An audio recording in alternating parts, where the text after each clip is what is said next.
জাতীয় থেকে আন্তর্জাতিক, প্রান্তিক জনপদ থেকে নগর, চারপাশে ঠিক কি ঘটছে এই মুহূর্তে তা নিয়ে আয়োজন এখন চারদিক।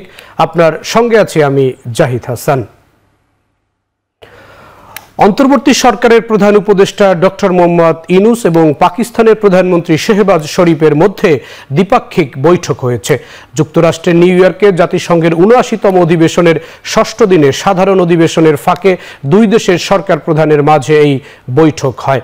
এ সময় বাংলাদেশ ও পাকিস্তানের মধ্যে বহুমাত্রিক সহযোগিতা এবং সম্পর্ক পুনরুজ্জীবিত করার বিষয়ে আলাপ করেন প্রধান উপদেষ্টা ডক্টর মোহাম্মদ ইউনূস ও পাকিস্তানের প্রধানমন্ত্রী শেহবাজ শরীফ। বাংলাদেশের টেক্সটাইল এবং চামড়া শিল্পে বিনিয়োগে আগ্রহ প্রকাশ করেছে পাকিস্তান।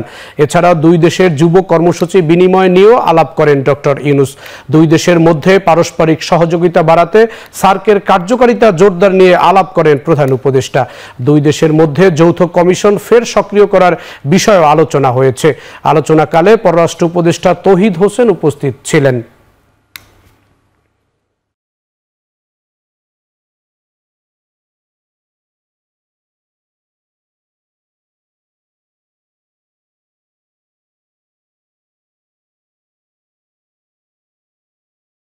দক্ষিণ আফ্রিকার প্রেসিডেন্ট সিরিল রামাফোসা বাংলাদেশের অন্তর্বর্তীকালীন সরকারের প্রধান উপদেষ্টা ডক্টর মোহাম্মদ ইউনূসের সঙ্গে দেখা করেছেন। বুধবার ২৫ সেপ্টেম্বর মার্কিন যুক্তরাষ্ট্রের নিউ ইয়র্কে জাতিসংঘের সদর দপ্তরে সাক্ষাৎ করেন তারা। প্রধান উপদেষ্টা প্রেস উইং জানিয়েছে, দক্ষিণ আফ্রিকার প্রেসিডেন্ট বাংলাদেশের প্রধান উপদেষ্টাকে শুভেচ্ছা জানান। এ সময় উভয় নেতা কুশল বিনিময় করেন। এর আগে অধ্যাপক ইউনূস নিউ ইয়র্কে পাকিস্তানের প্রধানমন্ত্রী মোহাম্মদ শেহবাজ শরীফের সঙ্গে দ্বিপাক্ষিক বৈঠক করেন। নেপালের প্রধানমন্ত্রী কেপি শর্মা ওলির সঙ্গে দ্বিপাক্ষিক বৈঠকে বসবেন তিনি। স্থানীয় সময় সন্ধ্যায় মার্কিন প্রেসিডেন্ট জো বাইডেন আয়োজিত একটি সংবর্ধনায় যোগ দেওয়ার কথা রয়েছে প্রধান উপদেষ্টার।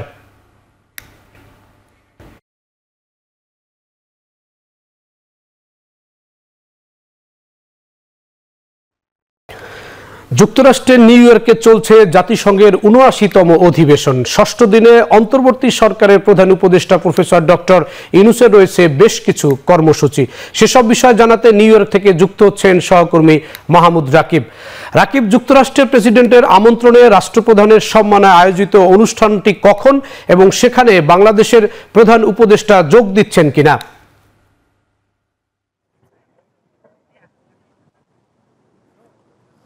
হ্যাঁ জাহিদ, বাংলাদেশের অন্তর্বর্তীকালীন সরকারের প্রধান উপদেষ্টা ডক্টর মোহাম্মদ ইউনূস আজ যুক্তরাষ্ট্রের প্রেসিডেন্ট জো বাইডেনের যে নৈশ ভোজের আয়োজন রয়েছে তার আমন্ত্রণে মূলত এই নৈশ ভোজটি হয়। সেখানে বাংলাদেশের প্রধান উপদেষ্টা যোগ দিবেন আমরা এখন পর্যন্ত যেটি জানতে পেরেছি।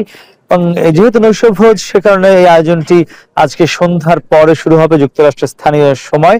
এবং সেখানে শুধু বাংলাদেশ নয়, যারা যারা এই মুহূর্তে জাতিসংঘ সম্মেলনে অংশ নিতে নিউ ইয়র্কে এসেছেন, যতগুলো দেশের রাষ্ট্রপ্রধান এখনো আছেন তারা সকলে অংশ নেবেন। এবং আমরা জানতে পেরেছি এখানে প্রায় শতাধিক দেশের রাষ্ট্র ও সরকার প্রধানরা অংশ নিচ্ছেন।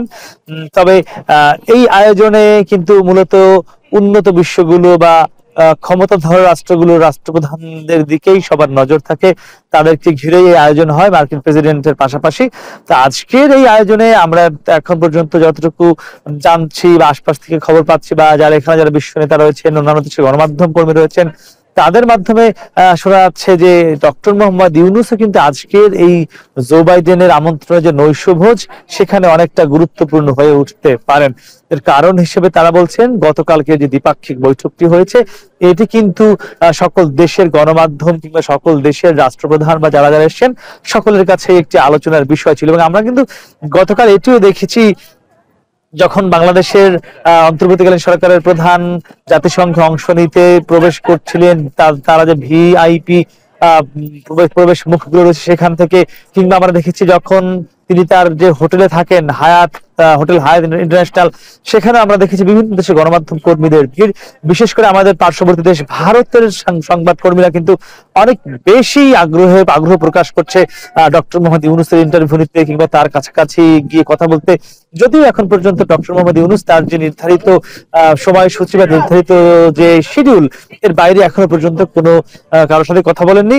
কিছুক্ষণ আগেই তিনি নিউ ইয়র্কের যে বিখ্যাত পত্রিকা the New York Times, Times, সেখানে তিনি কিছুক্ষণ আগেই কথা বলেছেন, একটি ইন্টারভিউ দিয়েছেন আমরা জানতে পেরেছি। সেটি শেষ করে এই মুহূর্তে তিনি হোটেলে অবস্থান করছেন। জাতিসংঘ যে সদর দপ্তর তার কাছ থেকে বেশ কাছে এই পিছন দিকটাতে কিন্তু হোটেলটি রয়েছে, হায়াত ইন্টারন্যাশনাল, সেখানে এই মুহূর্তে তিনি অবস্থান করছেন। তিনি 2:15 নাগাদ অর্থাৎ নিউ ইয়র্ক টাইমের যে 2:15 নাগাদ এখানে আসবেন, অর্থাৎ বাংলাদেশ সময় আজ রাত 12:15টার দিকে তার এখানে আসবার কথা, আরেকটি অনুষ্ঠানে অংশগ্রহণ করবার কথা। মূলত সেই অনুষ্ঠানটি হলো সোশ্যাল বিজনেসের সঙ্গে যারা সংশ্লিষ্ট আছেন বিশ্বব্যাপী তারা এই আয়োজনটি করেছেন। এর পাশাপাশি আপনি জানেন যে আজ এখন পর্যন্ত তিনি 3টি দেশের রাষ্ট্রপ্রধান বা সরকার প্রধানের সঙ্গে আজ দ্বিপাক্ষিক বৈঠক করেছেন। তার মধ্যে ছিল দক্ষিণ আফ্রিকার প্রধানমন্ত্রী, ছিল নেপালের প্রধানমন্ত্রী এবং ছিল পাকিস্তানের প্রধানমন্ত্রী। এক্ষেত্রে আমরা দেখতে পেয়েছি দক্ষিণ আফ্রিকা এবং পাকিস্তানের দুটি দেশের প্রধানমন্ত্রী কিন্তু বাংলাদেশের সঙ্গে বাণিজ্যিক সম্পর্ক গড়ে তোলবার বিষয়ে আগ্রহ প্রকাশ করেছে। বিশেষ করে পাকিস্তান কিন্তু খুব নির্দিষ্টভাবে বলেছে যে তারা দুটি সেক্টরে বিনিয়োগ করতে চায় বাংলাদেশে, একটি হলো চামড়া শিল্প, আরেকটি হলো যেটি বলা হয় টেক্সটাইল। এই দুটি খাতে তারা বিনিয়োগ করার আগ্রহ প্রকাশ করেছে পাকিস্তানি সরকার প্রধানমন্ত্রী। একই সঙ্গে দক্ষিণ আফ্রিকাও কিন্তু বলেছে কিভাবে বাংলাদেশের সঙ্গে বাণিজ্য করা যায়, পণ্য আমদানি কিংবা রপ্তানি করা যায়। সেক্ষেত্রে দক্ষিণ আফ্রিকার প্রধানমন্ত্রী কিন্তু একই প্রত্যাশার কথা বলেছে। আর প্রধানমন্ত্রী বা বাংলাদেশের যিনি প্রধান উপদেষ্টা, তিনি যেটি আজকে নতুন করে একটি নতুন সম্পর্ক গড়ে তোলবার বিষয়ে আগ্রহ প্রকাশ করেছেন, সেটি হলো পাকিস্তানের সঙ্গে দ্বিপাক্ষিক বৈঠকে পাকিস্তানের প্রধানমন্ত্রীকে তিনি বলেছেন যে সার্কটি রয়েছে বাংলাদেশ কিংবা ভারত, পাকিস্তান, শ্রীলঙ্কা অর্থাৎ দক্ষিণ আফ্রিকার যে বেশ কয়েকটি দেশ মিলে যে একটি জোট রয়েছে সার্কভুক্ত দেশ, সার্ককে তিনি আবার পুনরুজ্জীবিত করার একটি আগ্রহ প্রকাশ করেছে।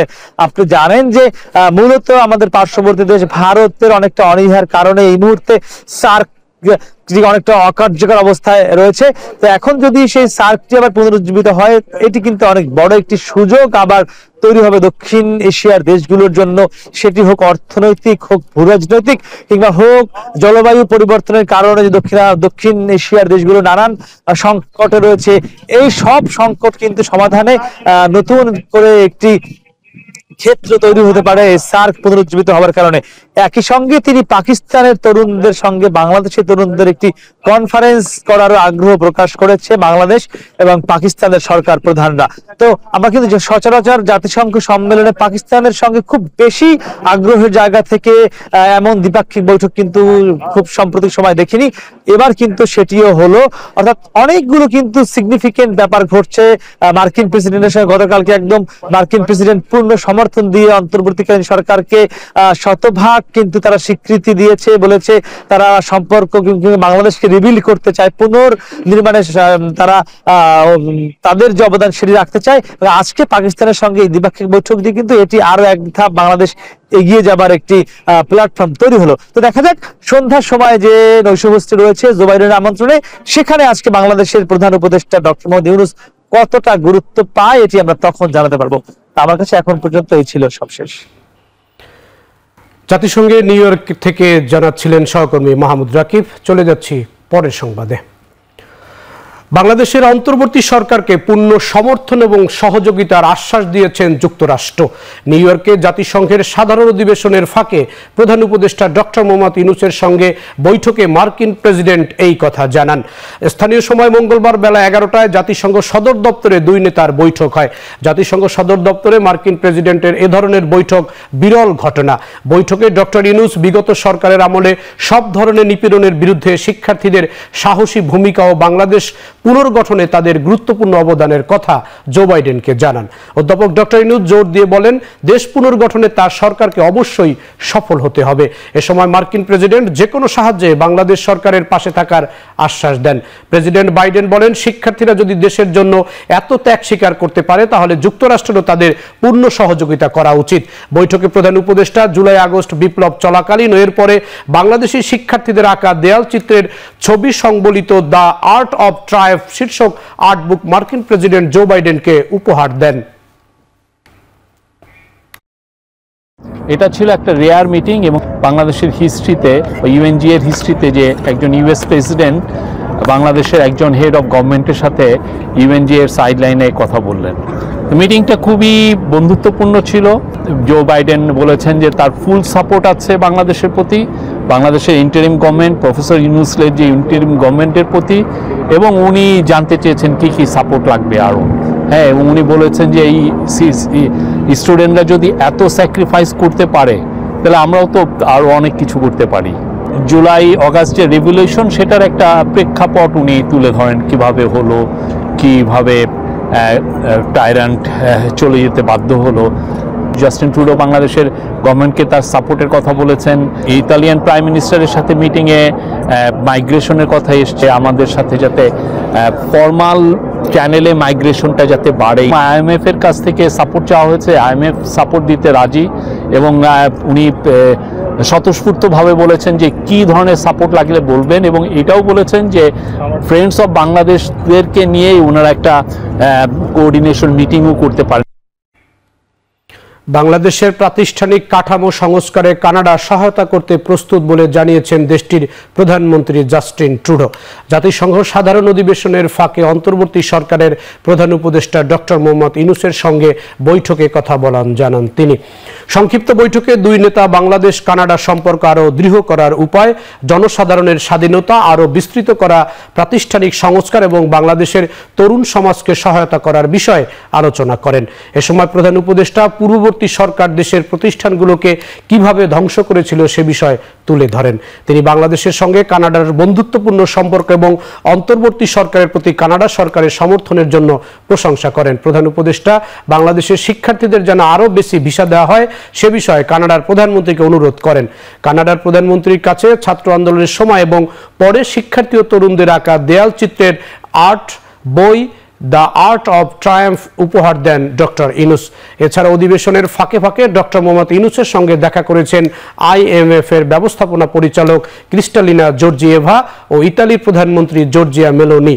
এ সময় দ্বিপাক্ষিক স্বার্থ সংশ্লিষ্ট নানা বিষয় নিয়ে কথা বলেন তারা।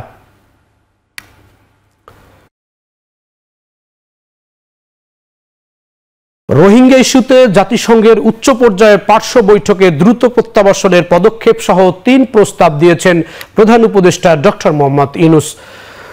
বৈঠকে রোহিঙ্গাদের নিয়ে আন্তর্জাতিক সম্মেলন করার প্রস্তাবও দেন তিনি। ডক্টর ইউনূস বলেন, সহানুভূতি থাকলেও 12 লাখের বেশি রোহিঙ্গার প্রত্যাবাসনের দেশ আর্থসামাজিক আর পরিবেশের দিক দিয়ে ক্ষতিগ্রস্ত হচ্ছে।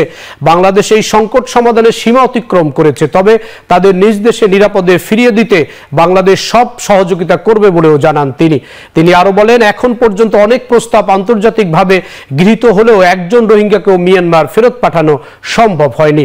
সেই সঙ্গে মানবিক সহায়তা কমছে। বৈঠক শেষে সংবাদ সম্মেলনে পররাষ্ট্র মন্ত্রণালয়ের অতিরিক্ত সচিব রিয়াজ হামিদুল্লাহ বলেন, রোহিঙ্গাদের জন্য মানবিক সহায়তা 40% পর্যন্ত কমে আসায় আন্তর্জাতিকভাবে জয়েন্ট রেসপন্স টিম গঠনের প্রস্তাব দিয়েছে প্রধান উপদেষ্টা। রোহিঙ্গাদের জন্য যে মানবিক সহায়তা দেওয়ার ক্ষেত্রে যে জয়েন্ট অ্যাকশন আছে, জয়েন্ট রেসপন্স প্ল্যান বলা হয়, সেটাতে প্রোগ্রেসিভলি আন্তর্জাতিক সমাজের যে অর্থায়নটা সেটা কমে আসছিল। সর্বশেষ আমরা দেখেছি প্রায় 60% এসছে, প্রায় 40% ঘাটতি। আজকে সেখানে মার্কিন যুক্তরাষ্ট্র স্পষ্টভাবে বললো তারা এই বছরের যে মানে অ্যালোকেশন দিয়েছে তার অতিরিক্ত $199 মিলিয়ন দিয়েছে। এটা একটা বিরাট জিনিস, কিন্তু এটা একটা বড় ইন্ডিকেশন যাতে করে অন্য যারা আছে, অন্যান্য দেশ, European union for example Canada আছে, তারা যেন এগিয়ে আসে। নিউ ইয়র্কে আরেকটি সাইডলাইন বৈঠকে মিট দ্য ফ্রেন্ডসে ডক্টর ইউনূস বলেছেন, অনন্য এক বিপ্লবের মধ্য দিয়ে দেশ পুনর্গঠনের দায়িত্ব পেয়েছেন অন্তর্বর্তী সরকার। প্রধান উপদেষ্টা বলেন, জুলাই অভ্যুত্থানের মধ্য দিয়ে দেশ পুনর্গঠনে অন্তর্বর্তী সরকার দায়িত্ব নিয়েছে এবং কাজ করে যাচ্ছে। এদিকে ক্লিন্টন গ্লোবাল ইনিশিয়েটিভ শীর্ষক আরেকটি অনুষ্ঠানে যোগ দেন প্রধান উপদেষ্টা। অনুষ্ঠানে ছাত্র জনতার আন্দোলনের তরুণ নেতৃত্বের বিশ্বমঞ্চে পরিচয় করিয়ে দেন তিনি।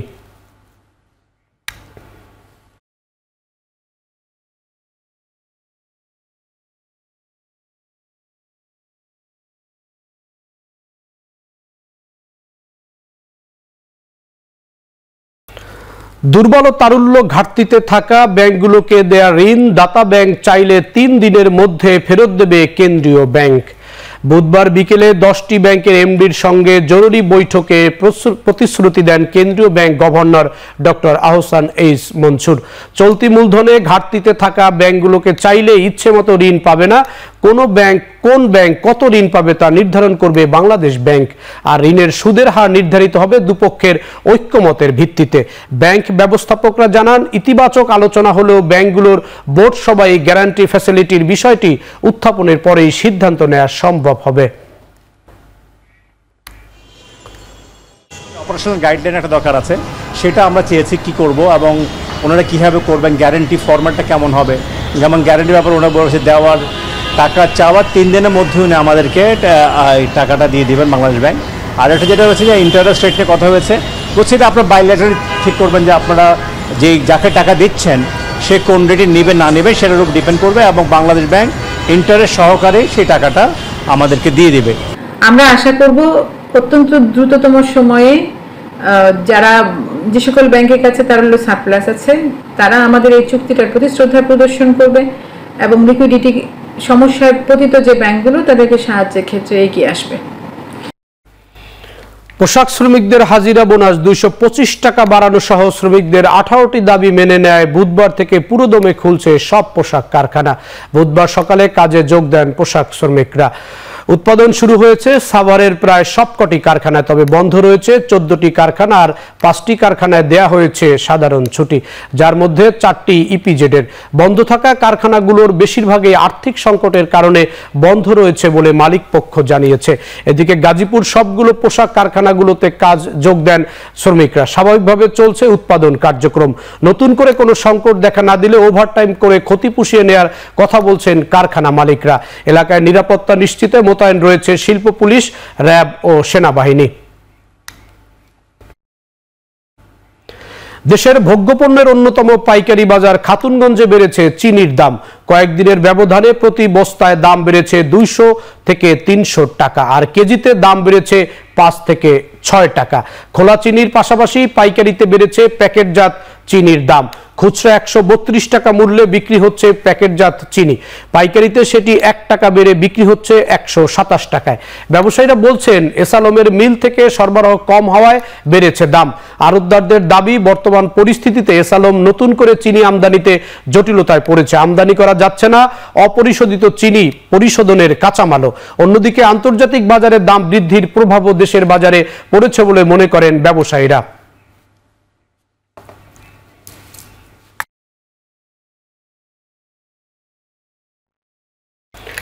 এখন চারদিকে নিচ্ছে একটি বিরতি, ফিরছে একটু পরেই।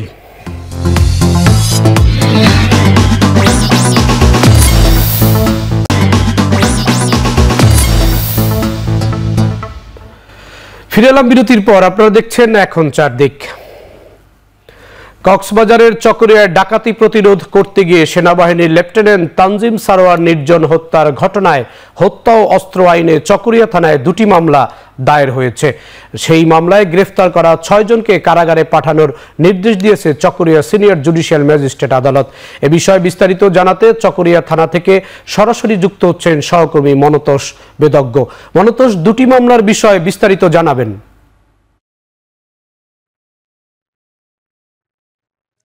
জাহিদ, যে 2টি মামলা দায়ের হয়েছে এর মধ্যে যে হত্যা মামলাটি দায়ের হয়েছে সেটির বাদী সেনাবাহিনীর পক্ষে সেই মামলাটি দায়ের করা হয়েছে। এছাড়া অস্ত্র আইনে আরেকটি মামলা হয়েছে, সেটি বাদী হয়েছে পুলিশ। মূলত তানজিম সরোয়ার নির্জন নামে লেফটেন্যান্ট তানজিম সরোয়ার নির্জন হত্যার ঘটনায় 2টি মামলা হয়েছে। এই 2টি মামলা হয়েছে চকরিয়া থানা, এবং এই 2টি মামলার তদন্তকারী কর্মকর্তা নিয়োগ করা হয়েছে এখানকার পরিদর্শক তদন্ত অরূপ কুমার চৌধুরীকে।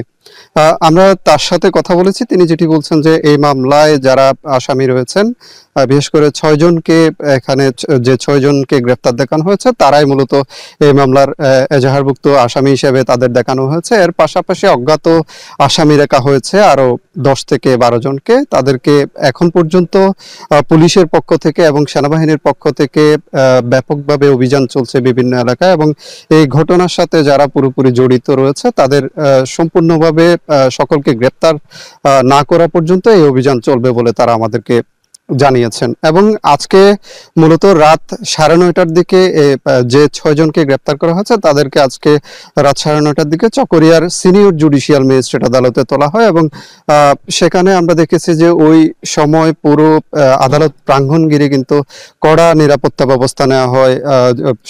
সেনাবাহিনীর সদস্যরা এবং পুলিশ সদস্যরা আদালত প্রাঙ্গণ এবং আশপাশের এলাকায় অবস্থান নিয়ে পুরো পরিস্থিতি নিয়ন্ত্রণে রাখেন এবং আমরা দেখি যে বেলা রাত 10:15 দিকে আদালতের কার্যক্রম শেষ করে 6 আসামিকে পুলিশের প্রিজন ভ্যানে তোলা হয় এবং রাত 10:23 দিকে তাদের সেই প্রিজন ভ্যানে করে সেই 6 আসামিকে নিয়ে যাওয়া হয় কক্সবাজার জেলা কারাগারের উদ্দেশ্যে এবং এই পুরো সময়টা কিন্তু কড়া নিরাপত্তা ব্যবস্থার মধ্য দিয়ে রাখা হয় আদালত প্রাঙ্গণ এলাকা। এবং আমরা দেখেছি যে এই সময় আদালত প্রাঙ্গণের আশপাশে উৎসুক মানুষও ভিড় করেছেন এবং এই যে তানজিম সরোয়ার নির্জন হত্যার ঘটনা, এটির কারণে একটি চাঞ্চল্য কিন্তু সব জায়গায় বিরাজ করছে এবং আমরা সাধারণ মানুষের সাথেও কথা বলেছি, তারা আসলে এই ধরনের যে একটি ঘটনা সেটির কারণে আসলে হতাশ রয়েছেন। এবং এখানে চকরিয়ার কথা যদি বলি, এখানে মূলত এটি একটি অপরাধ প্রবণ এলাকা, এখানে বিশাল চিংড়ি ঘের রয়েছে, মৎস্য ঘের রয়েছে, এইসব এলাকাকে ঘিরে কিন্তু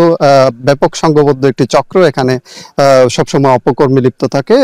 এর বাইরে যে গ্রামটিতে ডুলাজারা ইউনিয়নের যে মাইচপাড়ার যে গ্রামটিতে হত্যাকাণ্ডের শিকার হয়েছেন সেনা কর্মকর্তা, সেই গ্রামটি সহ আশপাশের আরো 6টি গ্রামে প্রায় শতাধিক ডাকাত কিন্তু সক্রিয় রয়েছে বলে এবং তারা বিভিন্ন সময় এসব অপকর্মের সাথে জড়িত থাকেন বলে আমাদেরকে স্থানীয় লোকজন জানিয়েছেন এবং এই ব্যাপারটি নিয়ে আসলে স্থানীয়দের মাঝে একটা উদ্বেগ উৎকণ্ঠা কিন্তু সবসময় রয়ে গেছে। বিশেষ করে সরকার পরিবর্তনের পর থেকে এই অপরাধ প্রবণতাটি আসলে এইসব এলাকা ঘিরে আরো বেড়েছে এবং এমন পরিস্থিতিতে যৌথ বাহিনী আমরা দেখেছি জেলার বিভিন্ন স্থানে যৌথ বাহিনীর পক্ষ থেকে অভিযান চালানো হচ্ছে, সেখানে পুলিশ, র্যাব, বিজিবি সদস্যরাও সেই অভিযানে অংশ নিচ্ছেন এবং আমরা দেখেছি যে ইতিমধ্যে প্রচুর অস্ত্রও কিন্তু বিভিন্ন স্থানে উদ্ধার করা হয়েছে এবং এইসব উদ্ধার অভিযানের প্রেক্ষিতে সন্ত্রাসী যে তৎপরতা সেটিও কিছুটা কমে এসেছে বলে স্থানীয়রা আমাদেরকে জানিয়েছেন।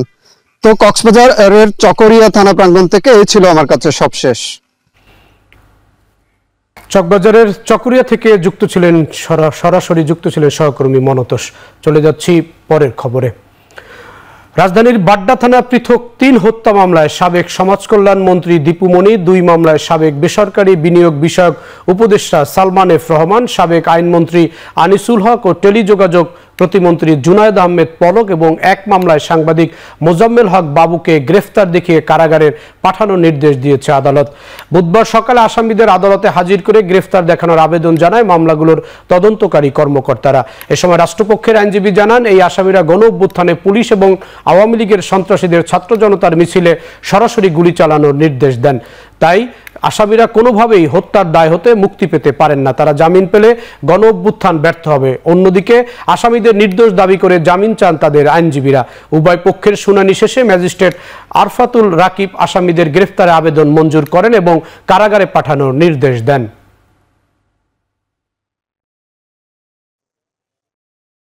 যে আসামিরা অপরাধমূলক ষড়যন্ত্রের সঙ্গে জড়িত, এই অবশ্যবিরোধী আন্দোলনে রাজপথে পুলিশের গুলি করার এই ষড়যন্ত্র পিছনে তারা জড়িত, সেই জন্য আসামিরা বাইর হলে দেশে বিশৃঙ্খলা সৃষ্টি হবে এবং পেশিবাদে যারা লুকিয়ে আছে তাদের সহযোগী, তাদের সঙ্গে হাত মিলিয়ে দেশে অশান্তি সৃষ্টি করবে, তাদের এই পর্যায়ে তাদেরকে জামিন দেওয়া সমীচীন হবে না। বিধায় আমরা নিবেদন করি তাদেরকে জেল হাজতে পাঠানো হোক।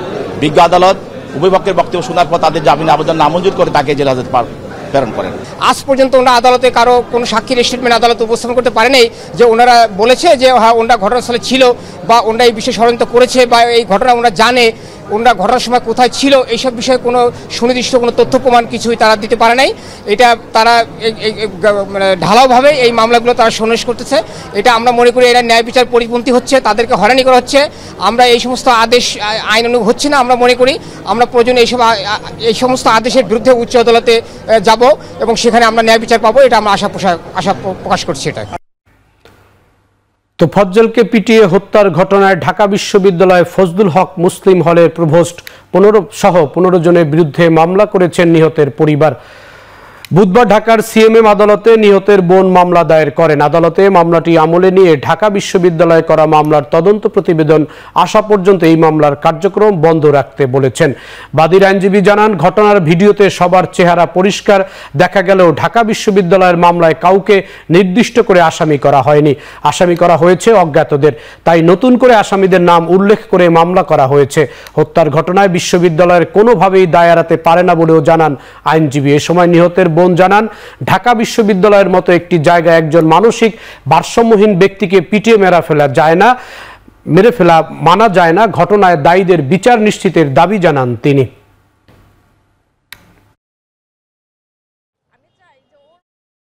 ঢাকা বিশ্ববিদ্যালয় প্রশাসন শাহবাগ থানায় একটি জিআর মামলা করেছিলেন।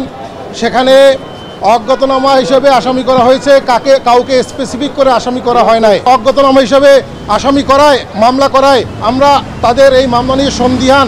একটা মানুষকে 4টা ঘন্টা সাপের মতো পিটাই মারা, এটা কোনো মানুষ করতে পারে না।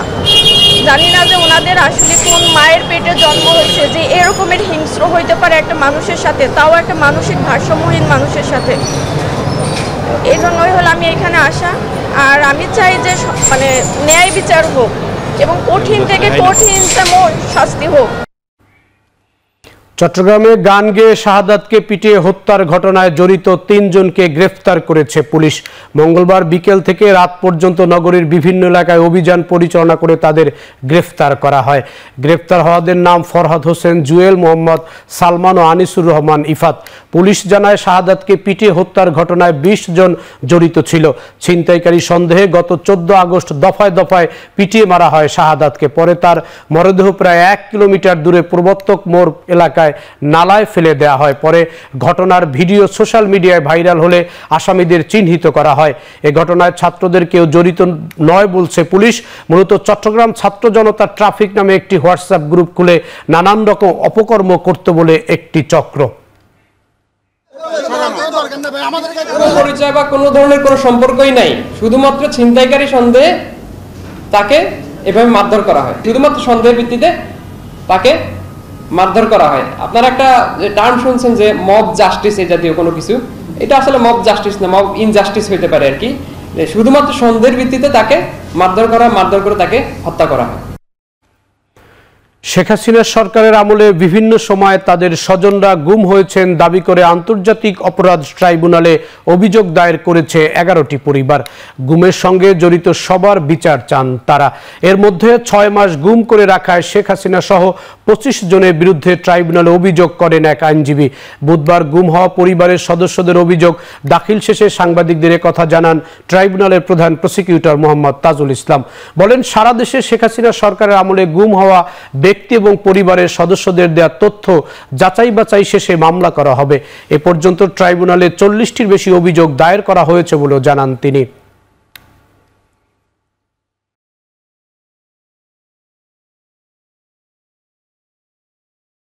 11টি পরিবারের ঘটনা আমরা বললাম। 2 জন মানুষ ফেরত আসতে পেরেছেন, আর বাকি 10 জন আজ পর্যন্ত ফেরত আসেননি। এই যে অপরাধগুলো সংগঠিত হয়েছে সেগুলোর ব্যাপারে অভিযোগগুলো আমরা পেয়েছি। যেগুলো গুমের ঘটনা হয়েছে, জোরপূর্বক আটকে রাখা হয়েছে, বা আদার অ্যাক্টস আন্ডার ইন্টারন্যাশনাল ল, আদার ক্রাইমস আন্ডার ইন্টারন্যাশনাল ল, এরকম সংজ্ঞার মধ্যে যে সমস্ত অপরাধ হয়েছে সেগুলোর ব্যাপারে অবশ্যই আন্তর্জাতিক অপরাধ ট্রাইব্যুনালের জুরিসডিকশন আছে।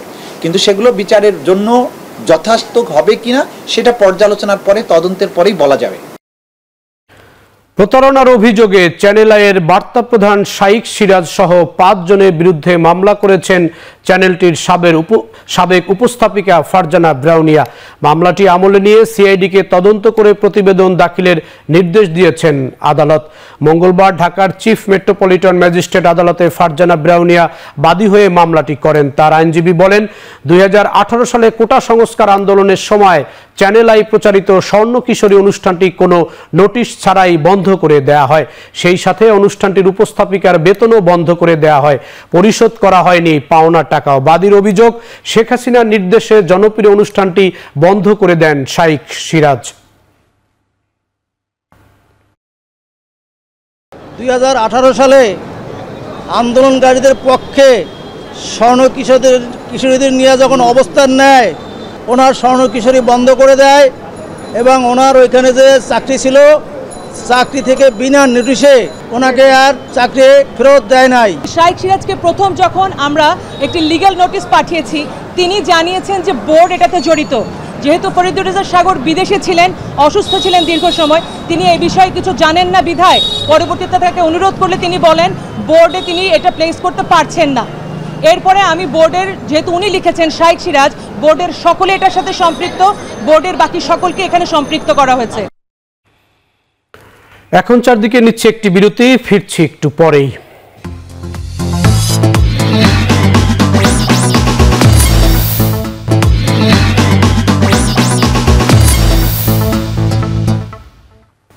ফিরে এলাম বিরতির পর। আপনারা দেখছেন এখন চারদিক। সংবিধান সংশোধন সহ প্রয়োজনীয় সংস্কার করে নির্বাচন আয়োজনে বেশি সময় লাগবে না বলে আশা প্রকাশ করেছেন বিএনপির সিনিয়র যুগ্ম মহাসচিব রুহুল কবির রিজভী। বুধবার ডিআরইউতে জাতীয়তাবাদী পল্লী চিকিৎসক অ্যাসোসিয়েশন আয়োজিত শহীদ ও গুম পরিবারের সদস্যদের সহযোগিতা প্রদান অনুষ্ঠানে একথা বলেন তিনি। আওয়ামী লীগ হীন স্বার্থে সংবিধান ব্যবহার করেছে মন্তব্য করে দলটি কঠোর সমালোচনা করেন রিজভী। ইলিশ মাছ রপ্তানির বিপক্ষে নন জানিয়ে রিজভী বলেন, এর বিপরীতে ভারতের আচরণ নিন্দনীয়। অনুষ্ঠানে নিহত ক্ষতিগ্রস্ত 6 পরিবারকে আর্থিক সহায়তা দেয়া হয়। আজকে প্রফেসর ইউনূসের সেকেন্ড ডে। বাংলাদেশের মানুষের প্রতি যখন ধৃষ্টতাপূর্ণ কথাবার্তা বলবে ভারতের একজন কেন্দ্রীয় এবং প্রভাবশালী মন্ত্রী, তখন আমার তো আবেগ আসবে না।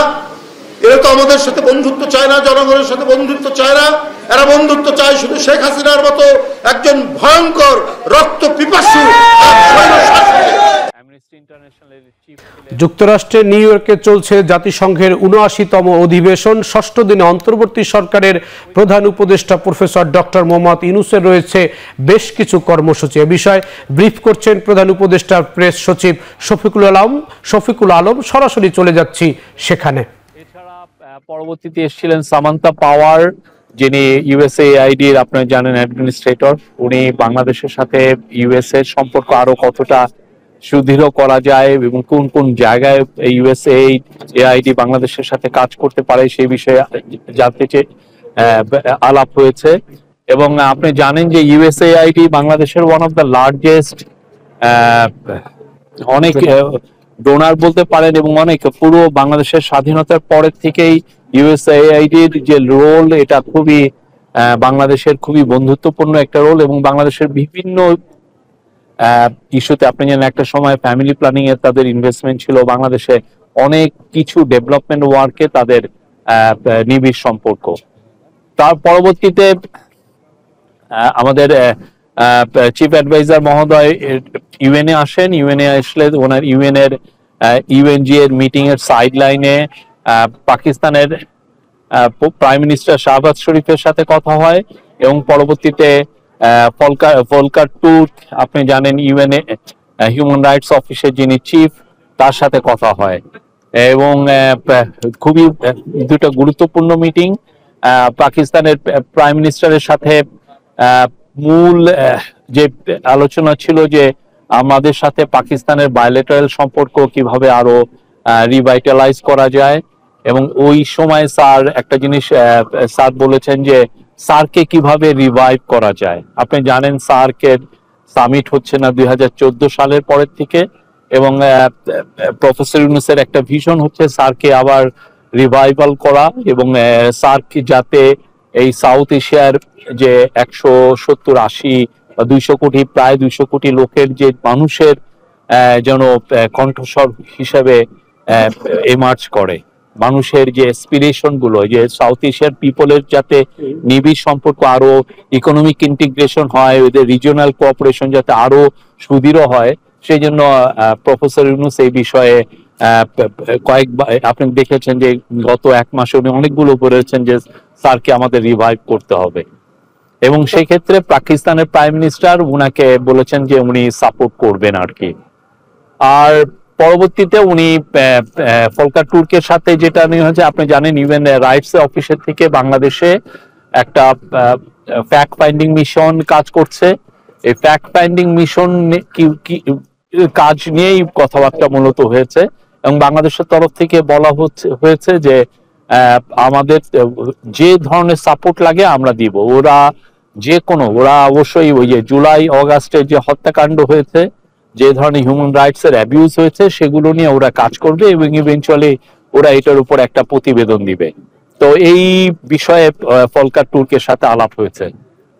এরপরে মিটিং শেষ হলে উনি চলে যান নিউ ইয়র্ক টাইমসে ক্লাইমেট ফরওয়ার্ড, ক্লাইমেট নিয়ে ওইখানে প্রায় 25 মিনিটের উপরে একটা উনি ওইখানে বক্তৃতা দেন। এটা বাংলাদেশ ওনার যে ভিশন 3.0 যে ভিশন, সেই ভিশনের উপরে উনি আলোকপাত করেন। পাকিস্তানের সাথে যে আলোচনার সময় তারা একটা নতুন উইন্ডো খোলার কথা বলেছে, যে আমরা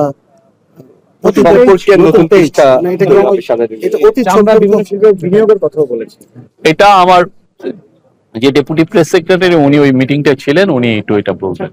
এটা মূলত পাকিস্তানের দিক থেকে এই আলোচনাটা ছিল। পাকিস্তান মনে করে যে পাকিস্তানের সাথে আমাদের যে সম্পর্কটা, বাইরের সম্পর্কটা, এটা অনেকদিন ধরে ডরমান্ট অবস্থায় আছে। তো এইটাকে রিভাইভ করা, বাইলেটারাল যে কোঅপারেশনের যে ক্ষেত্রগুলো ছিল, এই ক্ষেত্রগুলো পুনরায় চালু করা, অর্থাৎ হচ্ছে পিছনের যে স্থবিরতাটা ছিল, স্থবিরতাটা কাটিয়ে নতুনভাবে একটু বাংলাদেশের সাথে তারা নানা দিক থেকে নানা ফোরামের সম্পর্কটা শুরু করতে চাচ্ছে। এর মধ্যে অর্থনৈতিক একটা বিষয় আছে। পাকিস্তান বাংলাদেশে চামড়া খাত এবং বস্ত্র খাতে বিনিয়োগের আগ্রহ দেখিয়েছে। বাংলাদেশ থেকেও আমাদের চিফ অ্যাডভাইজার মহোদয় পাকিস্তানের যে তরুণ সম্প্রদায় আছে, আমাদের তরুণের যে শক্তি, তরুণের যে বিনিময় প্রোগ্রামগুলো, এগুলো বাড়ানোর কথা বলেছেন। এগুলো বাড়ানোর পাশাপাশি সার্কের কথা তো উনি একটু আগে বললেন, সার্কের নিয়ে আলোচনা হয়েছে। পাশাপাশি আমাদের দুই দেশের মধ্যে উচ্চ পর্যায়ে কিছু আলোচনা, যেগুলো আসলে অনেকদিন ধরে হচ্ছে না বা স্থগিত অবস্থায় আছে, যেমন পররাষ্ট্র সচিব পর্যায়ের বৈঠক, যৌথ কমিশনের বৈঠক, এই বৈঠকগুলো যাতে আরো শুরু করা যায়, এই বিষয়টা মূলত আমরা বাংলাদেশ থেকেই আমরা বলেছিলাম যে উচ্চ পর্যায়ের যে বৈঠকগুলো, যেটা আমরা শুরু করতে পারি। আর পাকিস্তানের দিক থেকে আসলে তাদের তাগাদা ছিল যে দ্বিপাক্ষিক সম্পর্কটা এমন ভাবে আমরা যেন আবার বাড়িয়ে নিতে পারি, যাতে দুই দেশই এই সম্পর্ক থেকে উপকৃত হয়। 71 নিয়ে স্পেসিফিক কিছু বলেছিলেন, এই বিষয়ে আমরা ভুলে গিয়ে নতুন করে আসছি বা কোনো আলোচনা হয়নি। সেটা হলো যে বৈঠকগুলো চিফ অ্যাডভাইজার করছেন, এর মধ্যে আইএমএফ এর সাথে বৈঠক আছে, ইউএসএআইডি এর সাথে করছেন, বিশ্বব্যাংকের অজয় বাংলার সাথে করছেন। তো এটা কি ওনার অর্থনৈতিক সহায়তা পাওয়ার ক্ষেত্রে মানে এই অধিবেশনটা আরো বেশি গুরুত্ব পাচ্ছে কিনা? আপনারা জানেন যে মানে যে পতিত স্বৈরাচার যেই ইকোনমিকে রেখে দিয়ে গেছে, সেটা খুবই ভঙ্গুর।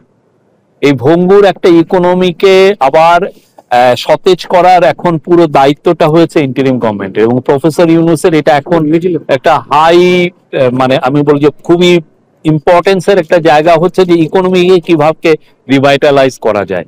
সেই রিভাইটালাইজ করার উদ্দেশ্যেই আসলে এই যে উনি ওনার অনেক বন্ধু বান্ধব, যে উনি যাদেরকে চিনতেন বা যাদের সাথে উনি কানেক্টেড ছিলেন, তাদের সাথে উনি সম্পর্কটা আরো জোরদার করছেন। প্লাস হচ্ছে যে ওয়ার্ল্ডে আপনি জানেন আইএমএফ, ওয়ার্ল্ড ব্যাংক, এডিবি, এরা মাল্টিলেটারাল লেন্ডার, এরা বাংলাদেশের বিভিন্ন খাতে ওরা ইনভেস্ট করে এবং বাংলাদেশকে ওরা অনেক সময় বাজেটারি সাপোর্ট দেয়। তো ওদের সাথে যাতে বাংলাদেশের সম্পর্কটা আরো সুদৃঢ় হয়, তাদের কাছ থেকে যেন সাপোর্টটা আমরা পেতে পারি, এবং সাপোর্ট পেলে যেতে হবে যে বাংলাদেশের ইকোনমিকে আবার ওই আগের আরো একটু বেটার জায়গায়, সতেজ জায়গায় বাংলাদেশ ইকোনমি যাতে আবার ওয়ার্ল্ডের ওয়ান অফ দা মানে খুবই হাই গ্রোথ একটা ইকোনমি হিসাবে এমার্জ করে। সেটা হচ্ছে এই ইন্টারিম গভর্নমেন্ট এবং প্রফেসর ইউনূসের খুবই প্রধান একটা লক্ষ্য।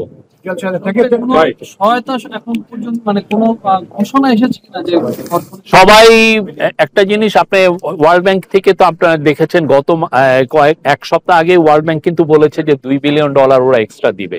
আইএমএফ এর কাছেও এই ধরনের সাপোর্ট প্রোগ্রাম আইএমএফ তাদের ইচ্ছা প্রকাশ করেছে যে বাংলাদেশকে তারা এক্সট্রা আরো সাপোর্ট কি দেওয়া যায় সেই বিষয়ে তাদের সাথে কথা হচ্ছে। আপনারা জানেন একটা আইএমএফ টিম বাংলাদেশ এখন ভিজিট করছেন এবং তাদের রিপোর্টের উপর ভিত্তি করে অ্যাসেসমেন্ট করা হবে যে কি পরিমাণ লেন্ডিং লাগতে পারে।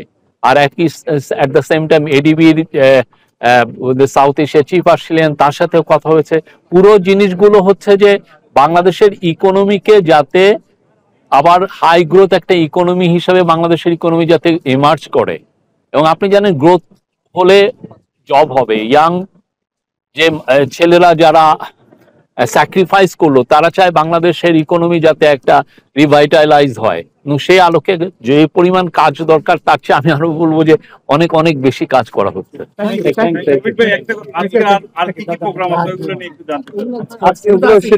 আজকে শিডিউলে আছে। আজকে আপনারা যদি থাকেন তাহলে আমরা বাকি প্রোগ্রাম শেষে এখানে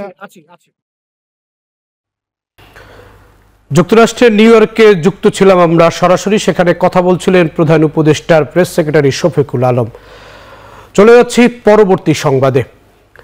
বিগত আওয়ামী লীগ সরকারের স্বৈরাচারী মনোভাবের কারণে নাগরিক ঐক্যের সভাপতি মাহমুদুর রহমান মান্না কারাবন্দী অবস্থায় চিকিৎসা সেবা থেকে বঞ্চিত হয়েছেন, যার প্রভাব তিনি এখনো বয়ে বেড়াচ্ছেন বলে মন্তব্য করেছেন বিএনপির স্থায়ী কমিটির সদস্য আব্দুল মঈন খান।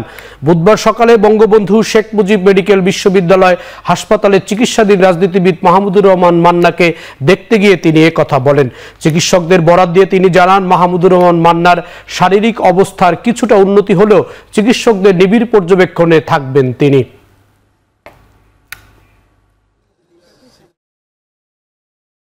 যে মানুষের যে মৌলিক অধিকার, সেই মৌলিক অধিকারগুলো মানুষের ফিরিয়ে দিতে হবে, এবং সে কারণেই কিন্তু আজকে ছাত্র জনতারা যে স্বৈরাচারী পরিবেশ সৃষ্টি করেছিল বিগত 15 বছর ধরে শেখ হাসিনার আওয়ামী লীগ সরকার, তার বিরুদ্ধে প্রতিবাদ করেছে, এই বাংলাদেশ থেকে পালিয়ে যেতে বাধ্য হয়েছে। এবং সে কথাটি আজকে নতুন করে বলতে হয়। সেই সংগ্রামে আমরা রাজপথে ছিলাম। মান্না সাহেবকে আপনারা প্রতিনিয়ত রাজপথে দেখেছেন, তিনি জনগণের জন্য তার জীবনকে উৎসর্গ করেছেন, এবং আজকে আমরা চাই যে মানুষের সেই অধিকার সম্পূর্ণভাবে নতুন করে পুনঃপ্রতিষ্ঠিত হোক। গণতন্ত্র মুক্ত গণমাধ্যম গঠনের লড়াই চলমান থাকবে বলে মন্তব্য করেছেন ডাক, টেলিযোগাযোগ ও তথ্য প্রযুক্তি মন্ত্রণালয়ের উপদেষ্টা নাহিদ ইসলাম। বুধবার প্রেস ক্লাবে সাংবাদিক নেতা রুহুল আমিন গাজীর জানাজা এসে তার স্মৃতিচারণ করেন উপদেষ্টা। অন্তর্বর্তী সরকারের পক্ষ থেকে শোক প্রকাশ করেন তিনি। জানাজা শেষে ফুল দিয়ে শ্রদ্ধা জানায় বিভিন্ন রাজনৈতিক দল ও সাংবাদিক সংগঠন। উপস্থিত ছিলেন বিএনপির মহাসচিব মির্জা ফখরুল ইসলাম আলমগীর, জামায়াত ইসলামীর আমির ডাক্তার শফিকুর রহমান সহ সাংবাদিক নেতারা।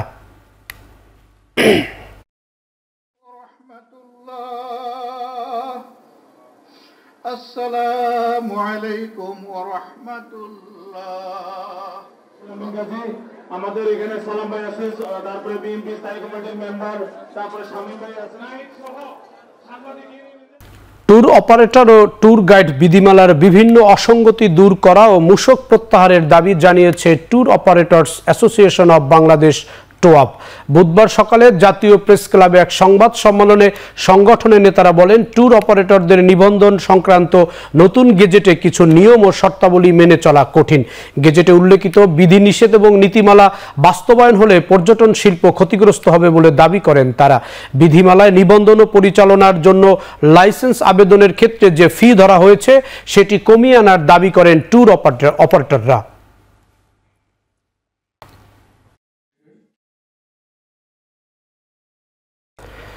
দেশে তামাকের ব্যবহার কমিয়ে আনলে এবং বায়ু দূষণ রোধে যথাযথ পদক্ষেপ নিলে ফুসফুসের রোগ বহুলাংশে নিয়ন্ত্রণ সম্ভব বলে মতামত দিয়েছেন চিকিৎসকরা। বুধবার দুপুরে গুলশানে বিশ্ব ফুসফুস দিবসের এক সেমিনারে এমন অভিমত জানান বক্তারা। বক্তারা বলেন, দেশে তামাক নিয়ন্ত্রণ আইন দুর্বল হবার কারণে চেষ্টা করেও তামাক ব্যবহার কমানো যাচ্ছে না। এই আইনকে শক্তিশালী করতে সংশ্লিষ্টদের সহযোগিতা চায় সেমিনারের আয়োজক। বাংলাদেশ লাং ফাউন্ডেশন এছাড়া খোলা জায়গায় ধূমপান বন্ধে জনগণ সচেতন হলে মুক্ত এবং বিশুদ্ধ বাতাস পাওয়া যাবে না বলে মন্তব্য করেন চিকিৎসকরা। তাই প্রকাশ্যে ধূমপান বন্ধের আহ্বান জানান অনুষ্ঠানে উপস্থিত চিকিৎসক এবং শোবিজ তারকারা। এছাড়া বায়ু দূষণ নিয়ন্ত্রণে পরিবেশ মন্ত্রণালয় সহ সংশ্লিষ্ট সকলগুলোকে এগিয়ে আসার আহ্বান জানান বক্তারা।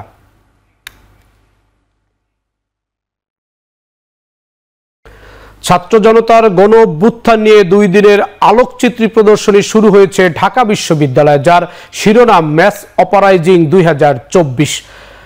বুধবার বিকেলে বিশ্ববিদ্যালয়ের টিএসসির করিডোরে ঢাকা ইউনিভার্সিটি ফটোগ্রাফি সোসাইটির আয়োজনে আলোকচিত্র প্রদর্শনী শুরু হয়। 24-এর গণ অভ্যুত্থানকে কেন্দ্র করে এমন চিত্র প্রদর্শনীতে অংশ নেন ঢাকা বিশ্ববিদ্যালয়ের শিক্ষার্থী ও সাধারণ জনতা, যেখানে জুলাই আগস্টের পত্রিকা, দেয়াল গ্রাফিতি ও আলোকচিত্র প্রদর্শন করা হয়। প্রদর্শনীতে আসেন বৈষম্য বিরোধী ছাত্র আন্দোলনের সমন্বয়ক সার্জিস আলম ও হাসনাত আব্দুল্লাহ। অংশ নেন ঢাকা বিশ্ববিদ্যালয়ের শিক্ষকরাও। গণ অভ্যুত্থানের স্মৃতি ধরে রাখা এবং ফ্যাসিস্টদের বার্তা দিতে এমন উদ্যোগের পরিধি বাড়াতে আরো জোর দেন তারা।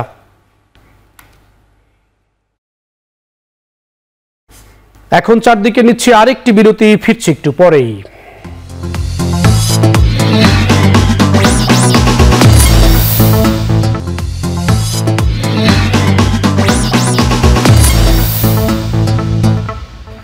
ফিরে এলাম বিরতির পর। আপনারা দেখছেন এখন চারদিক। এবার আন্তর্জাতিক প্রসঙ্গ। রাজনৈতিক পালাবদল সত্ত্বেও বাংলাদেশ এবং শ্রীলঙ্কার সঙ্গে কূটনৈতিক সম্পর্ক দৃঢ় থাকার আশাবাদ ব্যক্ত করেছেন ভারতের পররাষ্ট্রমন্ত্রী এস জয়শঙ্কর। প্রতিবেশীদের প্রতি ভারতের দৃষ্টিভঙ্গি থাকবে আগের মতোই ইতিবাচক এবং গঠনমূলক।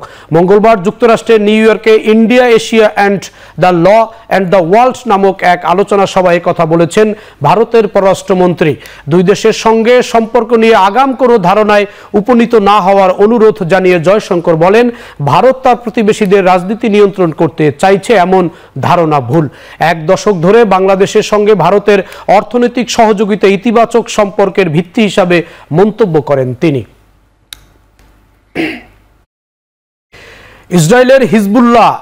ইসরায়েল এবং হিজবুল্লাহ পাল্টাপাল্টি হামলায় রণক্ষেত্র মধ্যপ্রাচ্য। এবার ইসরায়েলের গোয়েন্দা সংস্থা মোসাদের সদর দপ্তর লক্ষ্য করে ব্যালিস্টিক মিসাইল ছুড়েছে হিজবুল্লাহ। প্রায় 12 মাস ব্যাপী গাজা যুদ্ধে প্রথমবারের মতো তেল আবিবের অভ্যন্তরে ব্যালিস্টিক মিসাইল হামলার ঘটনা এটি। যদিও ভবনটিতে আঘাত হানার আগেই আকাশ প্রতিরক্ষা ব্যবস্থার মাধ্যমে মিসাইলটি ধ্বংস করেছে ইসরায়েলের সামরিক বাহিনী। এছাড়া বুধবার ইসরায়েলের উত্তরাঞ্চলে প্রায় 300টি রকেট হামলা চালিয়েছে হিজবুল্লাহ।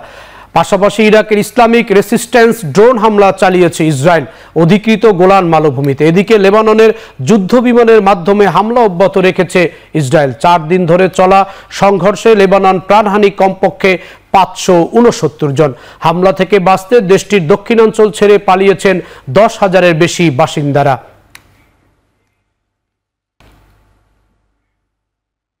শেষ করছি এখন চারদিক। সঙ্গে থাকার জন্য ধন্যবাদ।